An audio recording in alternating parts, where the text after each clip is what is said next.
League 1 game week 11ல இன்னைக்கு பார்க்க போற game PSG 1 OGC Nice 0. So இந்த கேம் பாத்தீங்கன்னா PSG ஈஸியா ஜெயிச்சாங்கன்னா கண்டிப்பா சொல்லவே முடியாது. ஏன்னா நைஸ் வந்து அந்த அளவுக்கு டிஃபென்சிவ்லி ஷேப்ல இருந்தாங்க அண்ட் லாஸ்ட் வரையுமே ஃபைட் பண்ணாங்க.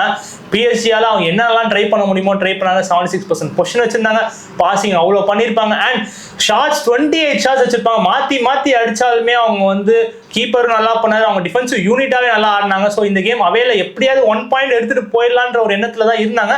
கிட்டத்தட்ட எடுத்துட்டே போயிட்டாங்க. ஆனா 90+4ல கொன்சாலோ ராமோஸ் கோல் அடிச்சு ஒரு பெரிய டிசப்பாயின்மெண்ட் ஆயிடுச்சு OGC நைஸ்க்கு. அண்ட் PSG ஜெயிச்சதுனால 11 மேட்சஸ் 24 பாயிண்ட்ஸ்ல 2 பாயிண்ட்ஸ் அஹெடா இருக்காங்க மார்செலோட. ஸோ லீக்ல இன்னும் நல்லா ஸ்ட்ராங்கா ஆடி அவங்க ஃபர்ஸ்ட் பொசிஷன்ல இருக்காங்க. அண்ட் இவர் கொன்சாலோ ராமோஸ் பத்தி பேசியே ஆகணும். அவர் வந்து ஸ்டார்ட் பண்ண மாட்டாங்க எல்லா கேமும். அவர் சூப்பர் சபா தான் வராரு. ஆனா சூப்பர் சபா வரும்போது ரொம்ப குரூஷியலான இம்பார்ட்டன்ட் மேட்ச் கான்ட்ரிபியூஷன்ஸ் பண்றாரு. ஏன்னா பார்சலோனாவோட நீங்க பார்த்திருப்பீங்க, அவர் தான் லாஸ்ட்ல ஒரு கோல் அடிப்பார் UCL-ல. அதே மாதிரி இந்த மேட்ச்ல அவர் அடிச்ச கோல்னால அவங்களுக்கு 3 பாயிண்ட்ஸ் கிடைச்சு இந்த கேம் ஜெயிக்கிறாங்க.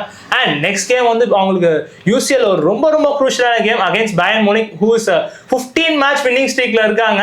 ஸோ இவங்களை தோக்கடிக்கிற ஒரே டீம் இப்போதைக்கு கரண்டா முடியும்னா PSG தான். ஸோ நெக்ஸ்ட் கேம் ஜெயிப்பாங்களான்னு பார்ப்போம்.